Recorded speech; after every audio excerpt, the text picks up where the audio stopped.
नमस्कार. सक्षमच्या मंचावर आपलं सर्वांचं स्वागत आहे. मी शिल्पा तळवेलकर, आपली लर्निंग फॅसिलिटेटर आणि काउन्सिलर. आपण बघत आहोत रायटिंग स्किल्सच्या व्हिडिओजची शृंखला. गेल्या व्हिडिओमध्ये आपण बघितलं की मोटर स्किल्स म्हणजे बोटं किंवा पेन्सिल ग्रिप आणि बोटांमधली बळकटी ह्याचा लिहिण्यावर कसा परिणाम होतो त्याच्यावर आपण काही एक्सरसाइजेस सुद्धा बघितले होते. लिहिण्याच्या क्रियेमध्ये कान, डोळे, हात आणि मेंदू ह्या चारहीचा समावेश होतो. तर आजच्या व्हिडिओमध्ये आपण बघणार आहोत व्हिज्युअल परसेप्शन म्हणजे डोळे ह्यांचा सहभाग कशा प्रकारे आणि तो लिहिण्याच्या क्रियेमध्ये अडचणी कसा निर्माण करू शकतो. तर आधी सुरुवातीला जे इन्फॉर्मेशन प्रोसेसिंगचे व्हिडिओज मी घातले होते त्याच्यामध्ये मी सांगितलं होतं की जेव्हा आपण एखादी गोष्ट बघतो त्यावेळेला ऑप्टिक न्यूरॉन्समधनं न्यूरॉन्समधनं ती माहिती एका न्यूरॉनकडून दुसऱ्या न्यूरॉनकडे उडी घेत घेत घेत घेत अशी मेंदूपर्यंत पोचते. आणि ती जी क्रिया असते डोळ्यांपासून ते मेंदूपर्यंत तो त्या न्यूरॉनच्या थ्रू इलेक्ट्रिक इम्पल्समधनं माहिती पोचण्याची, त्याच्यामध्ये जर काही खंड आला तर ती माहिती जी पोचते ती अतिशय विस्कळीत किंवा अस्पष्ट अशी असू शकते. तर ह्याचाच अर्थ असं की आपण डोळ्यांमध्ये काही प्रॉब्लेम नसतो. जर तुम्ही आय स्पेशालिस्टकडे गेलात किंवा ऑप्थॅल्मॉलॉजिस्टकडे गेलात, डोळे तपासले तर डोळे अतिशय नॉर्मल असतात. पण तरीसुद्धा डोळ्यांचं जे परसेप्शन असतं म्हणजे जे मी बघतेय त्याची जी दखल मेंदू घेतोय त्याच्यामध्ये कुठेतरी गडबड होते. त्याचा लिहिण्यावर कसा परिणाम होतो ते पण बघूया. आणि दुसरं म्हणजे की डोळे, हात आणि मेंदू ह्या तिन्हीमध्ये सांगड होणं म्हणजे व्हिज्युअल मोटर इंटिग्रेशन, जे मी बघतेय तसंच मला लिहिता येणं, ह्याच्यामध्ये जे प्रॉब्लेम्स होतात त्याच्याबद्दलही आज आपण चर्चा करणार आहोत. तर पहिला प्रॉब्लेम आहे तो म्हणजे व्हिज्युअल डिस्क्रिमिनेशन म्हणजे डोळ्याला जे लिहिलेलं आहे त्याच्यातले बारकावे दिसत नाहीत, लक्षात येत नाहीत. म्हणजे बी आणि डी मध्ये अक्षर कुठल्या दिशेला जात आहे हे समजत नाही. त्यामुळे बी आणि डी मध्ये कन्फ्युजन बऱ्याच वेळेला होतं. आता हा प्रॉब्लेम एक 5-6 वर्षापर्यंत झाला तरी ठीक आहे, पण त्याच्या पुढेही जर हा प्रॉब्लेम असेल म्हणजे साधारण पहिलीमध्ये सुरुवातीला हा प्रॉब्लेम असेल तर ठीक आहे, पण दुसरीमध्ये मूल गेलं आणि तरीही बी आणि डी मध्ये कन्फ्युजन करत असेल तर त्याला व्हिज्युअल परसेप्शन प्रॉब्लेम असण्याची शक्यता आहे. त्याचप्रमाणे काही शब्द असतात जसं फोर, FOUR 4 आणि FROM फ्रॉम, हे साधारण दिसायला सारखे दिसतात तर तिथे नजर ही त्यातल्या बारकाव्यांकडे लक्ष देत नाही आणि त्यामुळे स्पेलिंग्समध्ये प्रॉब्लेम होतात. SAW सॉ बघितलंय का WAS वॉज बघितलंय, ह्याच्यामध्ये गडबड होते, उलटं वाचलं जातं. म्हणजे बघितलं बरोबर जातं पण त्याची जी परसेप्शन असतं मेंदूमध्ये ज्याची नोंद घेतली जाते ती कधी कधी उलटी होते. हे सगळे न्यूरोलॉजिकल प्रॉब्लेम्स आहेत ना, हा प्रॉब्लेम असा म्हणजे हा असाच असेल असं नाही. तर इलेक्ट्रिक इम्पल्स असल्यामुळे कधी कधी ते व्यवस्थित असतं आणि कधी कधी त्याच्यात गडबड झालेली असते. तर कुठलाही प्रॉब्लेम आज मूल व्यवस्थित लिहितं आणि लिहिता लिहिता एकदम काहीतरी गडबड करायला लागलं तर समजावं की हा व्हिज्युअल परसेप्शन प्रॉब्लेमचाच प्रॉब्लेम आहे. एका पानावर सुरुवातीला अक्षर व्यवस्थित येत आहे, मग पुढच्या लाईनीमध्ये सगळं स्पेलिंग्समध्ये चुका होत आहेत किंवा एकच शब्द वेगळ्या वेगळ्या प्रकारे लिहिला गेलेला आहे. हे अशासारखे जे प्रॉब्लेम्स असतात हे सगळे न्यूरोलॉजिकल प्रॉब्लेम्स असतात. कधी व्यवस्थित असतात कधी नसतात, एखाद्या दिवशी नीट असतात दुसऱ्या दिवशी नसतात. तर समजावं की हा न्यूरोलॉजिकल प्रॉब्लेम आहे. तर हा व्हिज्युअल डिस्क्रिमिनेशनचा प्रॉब्लेम आपण बघितला. त्याच्यानंतर मग पुढचा प्रॉब्लेम आहे तो स्पेशल स्किल्समध्ये म्हणजे अक्षर नक्की किती मोठं हवं, ते लाईनीमध्ये कसं लिहायचं. काही अक्षरं छोटी असतात, ACE ही अक्षरं छोटी असतात, BDT हे उंच जाणारी अक्षरं असतात, GY हे अक्षरं खाली जाणारी असतात. तर हा फरक नजरेला समजत नाही. 4 लाईन बुकमध्ये लिहित असताना त्या लाईनींचा वापर कसा करायचा हे नीट समजत नाही, कारण त्या लाईनी त्यांना त्याच्यातला अंतर आणि त्याची रचना ही कॉन्स्टंटली नीट व्यवस्थित मेंदू परसिव्ह करू शकत नाही. शब्दांमध्ये अंतर सोडायचं म्हणजे किती सोडायचं आणि कसं सोडायचं हे त्यांना समजत नाही. किंवा जे आकडे असतात त्याच्यामध्ये सुद्धा मुलांना नंबर लाईन दिली असते 0 ते 9 अशी, तर त्याच्यामध्ये कुठल्या दिशेला आकडे मोठे होत आहेत, कुठल्या दिशेला लहान होत आहेत, 9 आधी येणार का 2 आधी येणार हे समजत नाही. जर नंबरची ग्रीड दिली 1 ते 100 आकडे लिहिलेले दिले तर 97 आणि 79 मधला फरक नजरेला समजत नाही. नक्की तो आकडा 79 आधी येणार का 97 आधी येणार हे समजत नाही. तर ह्याचा आपण बघतोय की व्हिज्युअल परसेप्शनचा प्रॉब्लेम आहे हा नुसताच लिहिण्यामध्ये नाही, कारण जे चुकीचंच बघितलं गेलं तर मग लिहिणं सुद्धा त्याचप्रमाणे चुकीचं होऊ शकतं. पण त्याचा प्रॉब्लेम रीडिंगमध्ये, गणितामध्ये, स्पेलिंगमध्ये, ह्या प्रत्येक गोष्टीमध्ये त्याचा प्रॉब्लेम होऊ शकतो. हा झाला स्पेशल प्रॉब्लेम. अजून एक आहे फिगर ग्राउंड, म्हणजे फळ्यावर भरपूर लिहिलं असताना नक्की त्याच्यातनं आपण कुठे होतो, किंवा एखादा शब्द शोधायचा असेल किंवा एखादा प्रश्न बघितला की त्याच्यानंतर उत्तर नक्की कुठून सुरू होतं, तर हे खूप गर्दीमध्ये पटकन नजरेला समजत नाही. जर मूल पहिल्या लाईनीवर लिहित असेल तर तिकडनं एकदम तिसऱ्या लाईनीवर येतं, दुसऱ्या लाईनीवर येतं, सगळा गोंधळ असतो. जेव्हा वही घरी येते त्यावेळेला पालकांना समजतच नाही नक्की हे लिहून काय आणलेलं आहे. किंवा टेक्स्टबुकमध्ये जर एखादं उत्तर शोधायचं असेल, एखादा शब्द शोधत असेल मूल, समजा डेलिशियस असा शब्द आहे, तर तो मुलाला पटकन तो सापडतच नाही.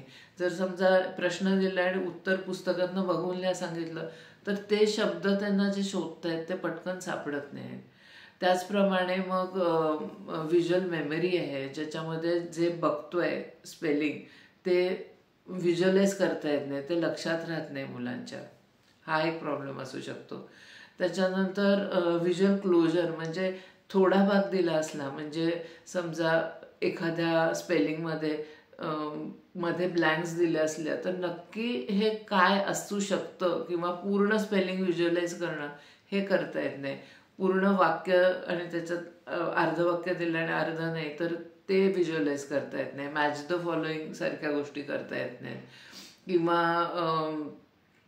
जॉमेट्रीमध्ये या मुलांना खूप प्रॉब्लेम होतो की दिलेली आकृती आहे ही त्यांना नीट समजत नाही, किंवा नकाशे जे जॉग्रफीचे असतात त्याच्यामध्ये पुढे प्रॉब्लेम व्हायला लागतो. हा सगळा प्रॉब्लेम आहे, हा व्हिज्युअल क्लोजरचा प्रॉब्लेम आहे.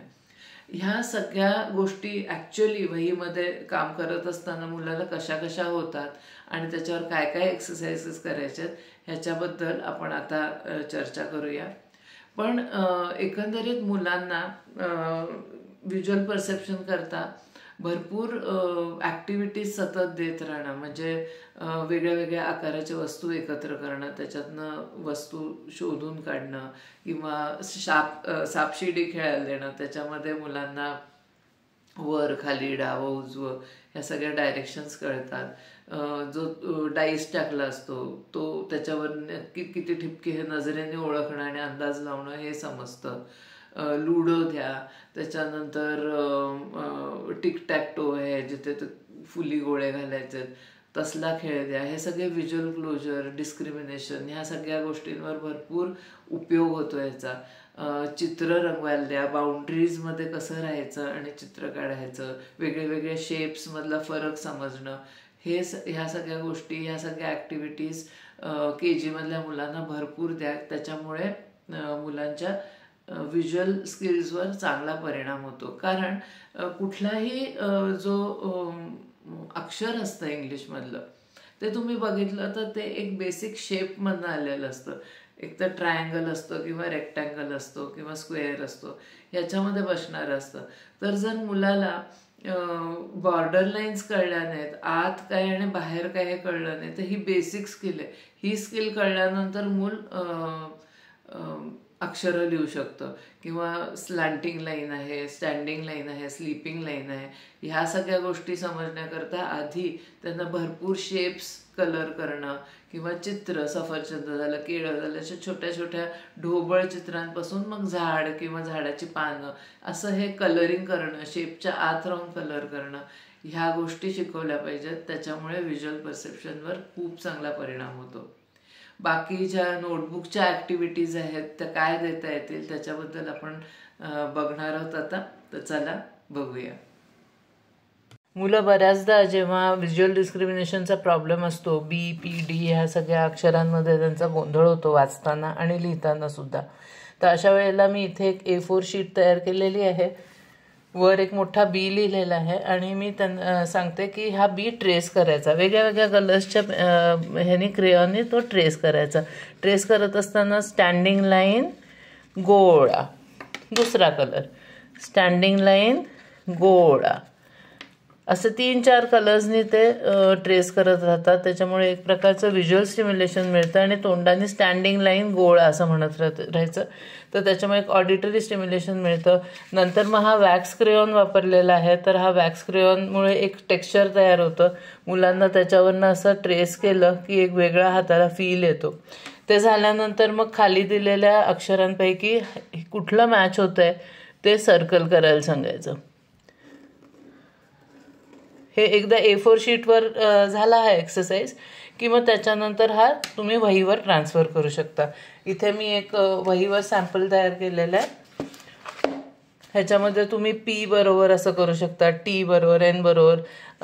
आधी A4 शीटवर करायचं आणि त्याच्यानंतर मग हे असं नोटबुकमध्ये करायचं, जिथे त्यांना तिकडच्या तिकडे असं बघून कम्पेअर करता येतं की बरोबर अक्षर कुठलं आहे. ह्याच्यामध्ये मी चित्र काढलेलं आहे बॅट आणि बॉलचं. तर आपल्याला असं सांगताना खडूनी ह्याच्यावर गिरवता येईल.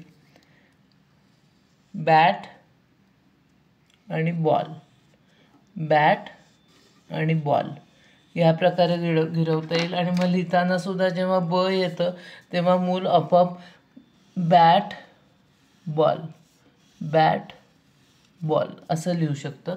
तर ह्या प्रकारे आपण जे मुलाला सोयीचं होतं आणि लक्षात राहायला उपयोग होतो ती कुठलीही आयडिया आपण वापरू शकतो. याचप्रमाणे डी शिकवत असताना सीच्या पुढे डी, त्यामुळे सी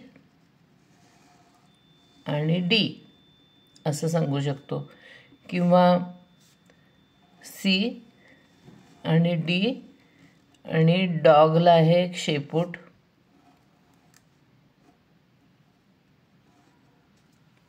असं चित्राबरोबर असोसिएट करू शकतो.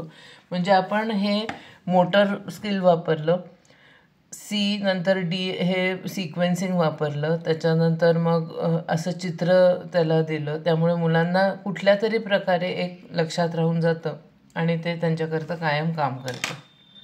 अजून काही मेथड्स वापरू शकतो. म्हणजे पानाच्या वर एका उजव्या कोपऱ्यामध्ये आपण असं बेड बनवू शकतो, बेडचं चित्र, आणि त्याच्यात बी आणि डी. तर ब आणि ड हे त्यांना माहिती असल्यामुळे, म्हणजे ऑडिटरी फंक्शनिंग व्यवस्थित असल्यामुळे ते त्याची सांगड आहे ही व्हिज्युअलची घालू शकतात.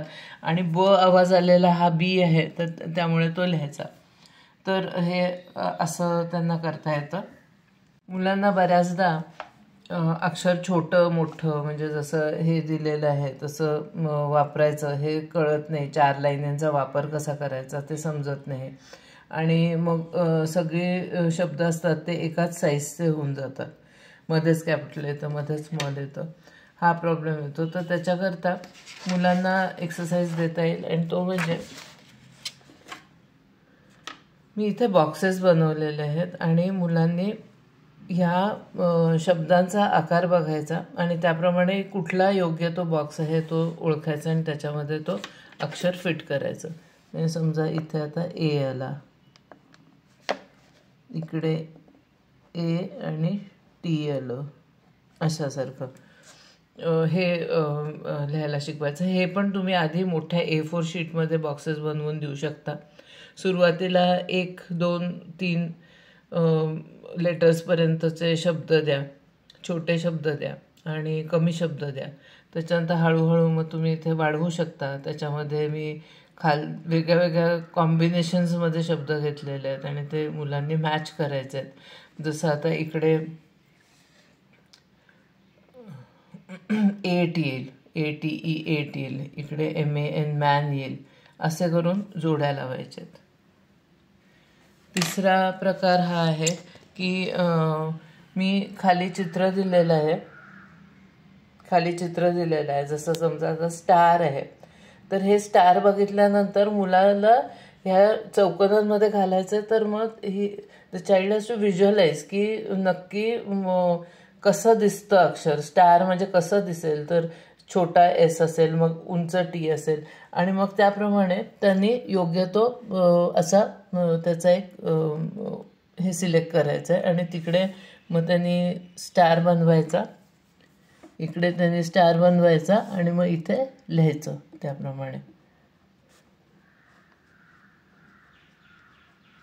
असं करून आपण ॲक्टिव्हिटी ह्याच्यामध्ये हवे तसे बदल करून करून ते छान इंटरेस्टिंग बनवू शकतो, आणि मुलाचं लक्ष ह्या वर्ड फॉर्मकडे आपण आणून देऊ शकतो. मुलं बऱ्याचदा जेव्हा शब्द सारखा दिसणारा शेप असतो त्यावेळेला गोंधळ घालतात आणि कुठलाही शब्द कुठेही वापरून टाकतात. तर त्यावेळेला तुम्ही त्यांना असे फिलिंग द ब्लँक्स देऊ शकतात, ज्याच्यामध्ये त्यांना शब्दांच्याकडे लक्ष, म्हणजे प्रत्येक अक्षराकडे लक्ष देऊन मग त्याच्यानंतर योग्य तो शब्द निवडून त्या ब्लँकमध्ये लिहायचा आहे. किंवा हे असे शब्द देऊ शकता आणि तुम्ही डिक्टेट करू शकता की सॉ, मग ते मुलांनी बघायचं आणि ते बरोबर शब्द असेल त्याला सर्कल करायचं. फॉर्म, तर मग बरोबर कुठला आहे तो बघायचा आणि त्याला सर्कल करायचं. तर ह्यासारख्या ॲक्टिव्हिटीज तुम्ही मुलांना देऊ शकता.